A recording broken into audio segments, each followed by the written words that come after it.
Chers amis abonnés, bonjour. Tout d'abord, j'espère que vous allez bien et que vous êtes en pleine forme. Alors voilà, je vous fais cette petite vidéo en date du dimanche 23 juillet. Alors, souvenez-vous, dans ma précédente vidéo consacrée à la nouvelle lune du 17 juillet, j'avais attiré votre attention sur la configuration, l'opposition Soleil-Pluton au carré de l'axe des nœuds. Alors, j'avais donc mis en relief cette configuration parce qu'elle m'apparaissait importante. Pourquoi ? Parce que elle se mettait au carré exact précisément de l'axe des nœuds. Et cette configuration avait donc attiré mon attention et je vous avais dit qu'il serait intéressant de surveiller ce qui allait se passer alentour de cette période, de cette période du 21, 22, 23, 24 et un petit peu avant juillet, puisque avec le soleil, il faut tenir compte d'un orbe quand même assez important, mais de surveiller. Or, que s'est-il passé ? Eh bien, c'est la période durant laquelle M. Emmanuel Macron a remanié quelque peu le gouvernement, et j'avais signalé à cet effet que cette opposition Soleil-Pluton se faisait sur l'axe d'horizon de son thème, autrement dit sur l'ascendant. Si on juxtapose un tout petit peu, vous voyez, ça se fait pile sur son axe d'horizon, ascendant-descendant, au carré de l'axe des nœuds. Alors donc, M. Emmanuel Macron a pris la décision de remanier un peu le gouvernement à ce moment-là. Alors il va être intéressant maintenant de suivre en fin de compte le cycle du Soleil par rapport à Pluton et de noter les périodes où le Soleil va marquer des aspects forts. Autrement dit, on va avancer mois par mois pour vous illustrer mon propos. Alors vous suivez la course du Soleil. Alors vous aurez noté qu'à gauche, c'est le thème de M.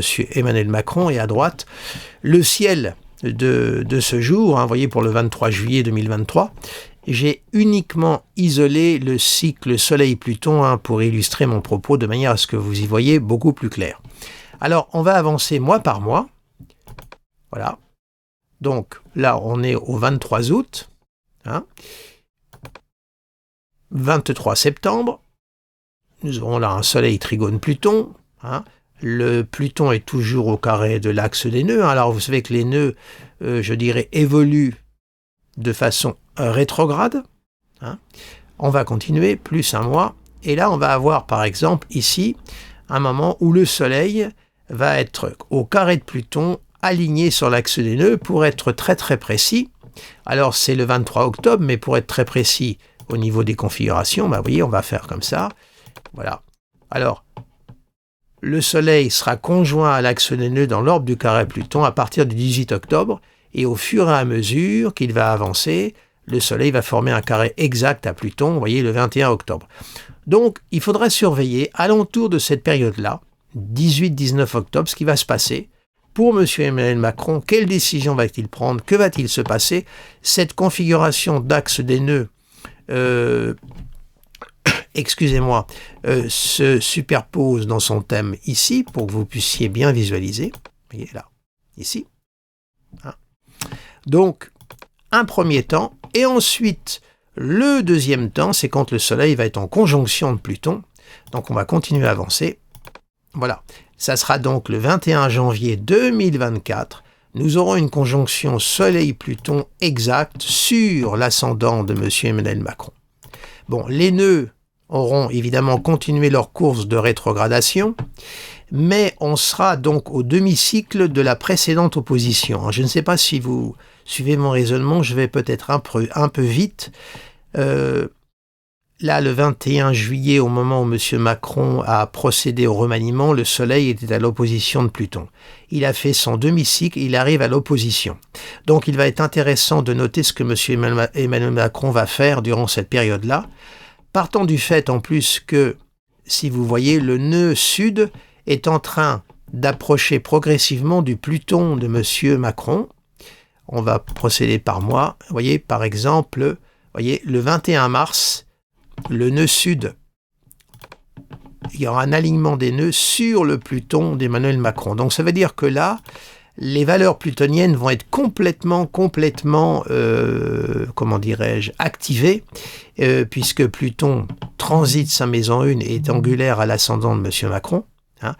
Donc on est là dans une phase de son mandat qui est très intéressant à étudier.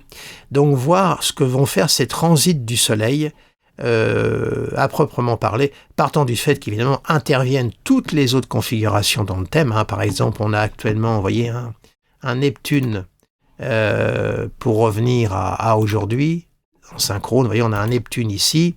Alors, ça, ce sont les aspects du ciel d'aujourd'hui dont je vous parle, mais si on se superpose sur le thème de M. Macron, 27 degrés, on voit que Neptune est au carré de sa conjonction Soleil-Mercure, ce qui veut dire qu'avec un carré pareil, il y a un flou qui règne, il y a de l'indéterminé, l'intuition est mal dirigée, bref, c'est un petit peu, ça flotte, ça prend l'eau, quoi. Et on voit que ce remaniement du gouvernement est un remaniement très fragile qui flotte. Vous voyez, Neptune est à l'intersection Trigone Soleil, sextile Pluton. Vous voyez, mais c'est Neptune.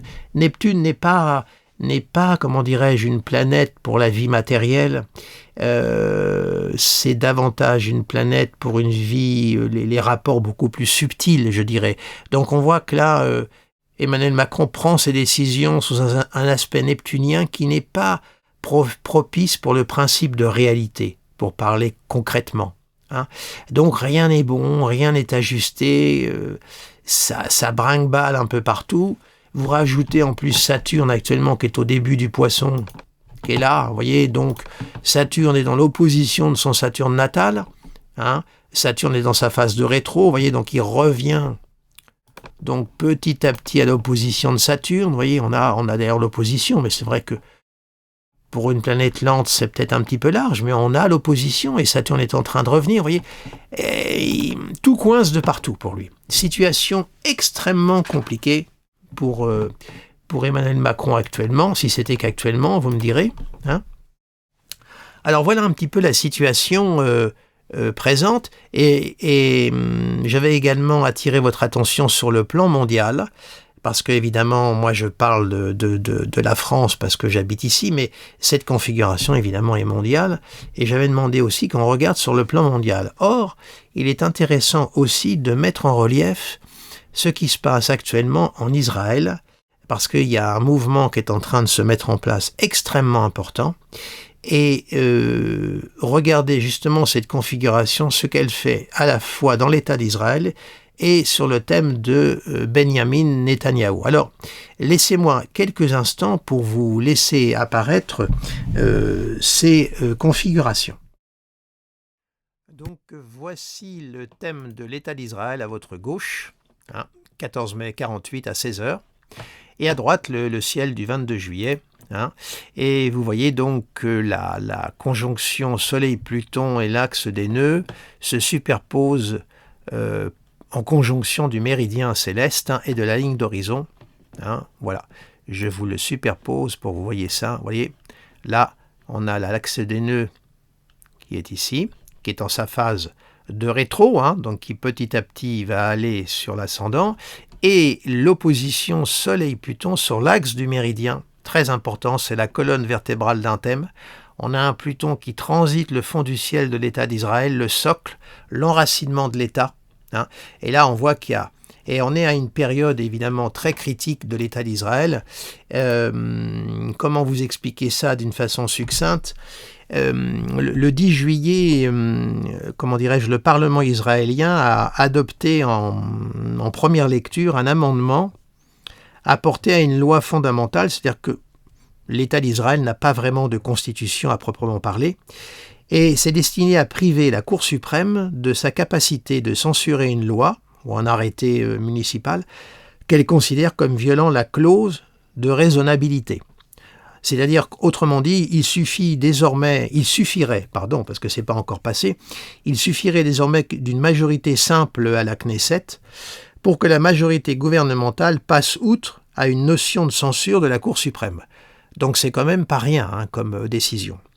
Et là, eh bien écoutez, il y a eu une levée, une protestation, Et hier, donc le 22 juillet, à l'approche du vote crucial de cette réforme judiciaire qui est controversée, il y a eu des dizaines de milliers de manifestants qui sont entrés l'après-midi à Jérusalem après avoir parcouru 65 km entre Tel Aviv et la ville sainte.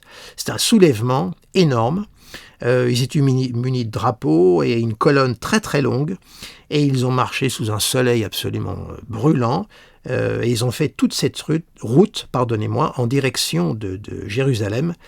Et donc c'est une marée humaine énorme à perte de vue qui s'est soulevée, et ça pourrait remettre sérieusement en cause l'État d'Israël, parce que si vous notez, en plus de cette configuration que je vous montre, qu'il faudrait également suivre au niveau des cycles, voir au moment où il y aura la conjonction à la fois pas loin de l'ascendant au carré, et également au moment de la conjonction Soleil-Pluton fond du ciel en janvier, voir ce qui va se passer, parce que notez qu'Uranus, actuellement, qui est ici à 22 degrés du Taureau, est en train de transiter le Soleil de l'État d'Israël. Vous voyez, ici.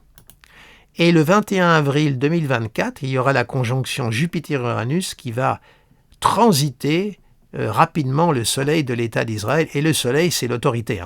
Et n'oublions pas que le Soleil est maître de la Lune, de Pluton, de Saturne et de Mars. Donc le Soleil a une fonction extrêmement importante, à la fois dans sa symbolique propre et par rapport au thème d'Israël. Donc on voit qu'Israël est à un moment de son histoire extrêmement important, et que Uranus, c'est quand même la révolution, c'est le renouveau, le changement, c'est dans l'ordre du carré de Mars. L'année prochaine, Uranus va arriver très très vite au carré de Mars avec Jupiter. Donc on est à un moment là de l'histoire d'Israël à suivre de très très près.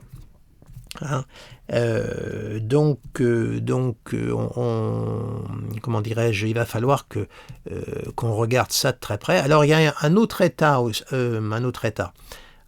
pays actuellement où il se passe quelque chose de très intéressant, c'est l'Espagne, où il y a les législatives. Alors malheureusement, je n'ai pas d'éléments concrets pour l'Espagne. La droite étant poussée et l'extrême droite, et je vous dirais que ça, c'est tout à fait en résonance avec actuellement Jupiter-Uranus qui sont dans le signe du Taureau. Vous voyez, Jupiter-Uranus en plus en Taureau, c'est tout à fait le cycle de la droite, des valeurs de la droite, voire de l'extrême droite. Donc il y a, je dirais, sur le plan symbolique, une résonance avec cette montée en force de la droite et de l'extrême droite. Je crois que c'est le parti Vox en Espagne, ce parti d'extrême droite qui monte en puissance. Alors je ne vais pas m'aventurer à faire un pronostic parce que j'ai peu d'éléments astrologiques en main, mais il y a quand même là une résonance symbolique qui est tout à fait en rapport avec Jupiter-Uranus. Donc la droite fait une poussée et va continuer de toute façon à faire sa poussée en Espagne. Voilà. Et je voulais aussi vous montrer, vous m'excuserez parce que j'ai changé de sujet, je voulais vous montrer également le thème de Netanyahou, parce qu'il est important que je vous le montre, puisque il a eu une intervention chirurgicale dernièrement sur le plan cardiaque. Il a été hospitalisé, je crois, le 9 juillet d'urgence, et je voulais vous montrer son thème. C'est intéressant aussi de le voir. Donc, quelques instants. Voici le thème de Benjamin Netanyahou à votre gauche, et le grand carré Soleil-Pluton, axe des nœuds. Alors, on voit que le nœud sud l'aspect converge vers le Soleil de M. Netanyahou. Vous voyez, tout converge vers le Soleil. Vous voyez, Pluton, l'axe tape en plein dans le Soleil. Or, il a été hospitalisé d'urgence pour une intervention cardiaque, et le Soleil, c'est le cœur, précisément en astrologie. Et dans le thème de M. Netanyahou, le Soleil maîtrise Mars et Pluton, qui ne sont pas des planètes de tout repos. Donc, on voit que sa fonction solaire, sa fonction d'autorité, est actuellement a été bousculée ces derniers temps par l'opposition Soleil-Pluton et l'axe des nœuds. Donc, en plus, le nœud sud va rétrograder et aller sur son soleil natal. Donc, on voit également qu'actuellement, M. Netanyahou n'est pas dans une position de force, du tout. Uranus, actuellement, vous voyez ici en taureau, se superpose dans sa maison 6, qui est une maison qui est liée à la santé, ne l'oublions jamais, au carré de Mars. Au fur et à mesure, c'est un carré appliquant, Uranus va monter, il est à 22 degrés, comme vous le voyez ici. Et il va monter, il est déjà dans le carré de toute façon de sa conjonction Mars-Pluton en maison 8. Vous voyez, et Uranus, c'est la fulgurance, c'est l'inattendu, c'est ce qui claque d'un seul coup. Et on voit qu'actuellement, M. Netanyahou n'est pas dans une position très très confortable. Neptune actuellement transite le fond du ciel du thème de M. Netanyahou. Neptune, ici. Alors à Neptune, fond du ciel, que voulez-vous, les fondements, les racines, ça tangue, ça nage, c'est pas très solide. Donc on voit que là aussi l'assise n'est pas bonne entre le thème de l'État qui a un transit de Pluton et le thème de Netanyahou qui a un transit de Neptune. On est dans des rapports de force qui sont diamétralement opposés. Donc on voit qu'on est dans un moment de l'histoire d'Israël très intéressant à étudier. Partant du fait que Jupiter est actuellement dans la maison 5 de l'État d'Israël, du thème de M. Netanyahou, pardonnez-moi, je fais du yo-yo, voilà. Vous voyez, Jupiter est ici, là, actuellement, trigone de Saturne, et Uranus est au trigone du milieu du ciel. Donc il y a ces deux planètes-là qui maintiennent quand même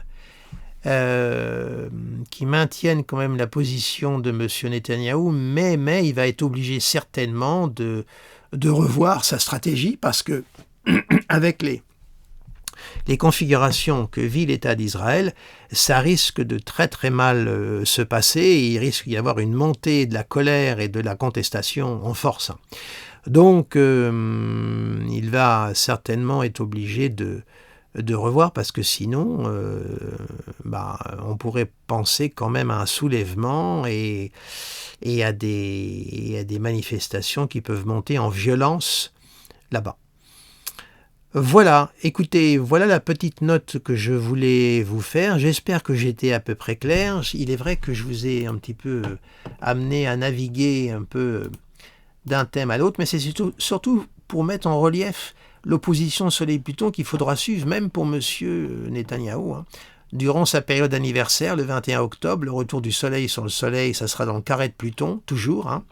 Les nœuds rétrogrades, le nœud sud sera sur son Soleil natal, autrement dit, sa fonction solaire, avec le nœud sud, l'axe des nœuds dessus, et en particulier le nœud sud sur le Soleil, ça ne renforce pas sa position loin de là. Ça l'affaiblit plutôt qu'autre chose. Voilà, écoutez, je vous souhaite un agréable dimanche. Je vous remercie de votre attention. Et puis je vous dis à très bientôt. Alors, juste un petit point pour finir. Il est vrai que je ne parle pas souvent de l'axe des nœuds. Je en tiens compte uniquement quand ils sont alignés sur des planètes ou alors qu'ils sont vraiment touchés par aspect. Ce sont surtout mes consoeurs et confrères qui pratiquent l'astrologie karmique, qui travaillent beaucoup avec les nœuds et avec la lune noire. Ils appuient principalement leurs études là-dessus. Moi, je suis dans une astrologie traditionnelle, donc il est vrai que j'en tiens moins compte qu'eux. Voilà, je voulais vous faire cette petite précision pour que les choses soient claires. Sur ce, je vous dis au revoir et à bientôt. N'hésitez pas à vous abonner à ma chaîne YouTube et puis aussi abonnez-vous à mon site internet, à la newsletter. Comme ça, vous serez tenu informé de toutes les mises à jour et les mises en ligne sur mon site internet. À bientôt.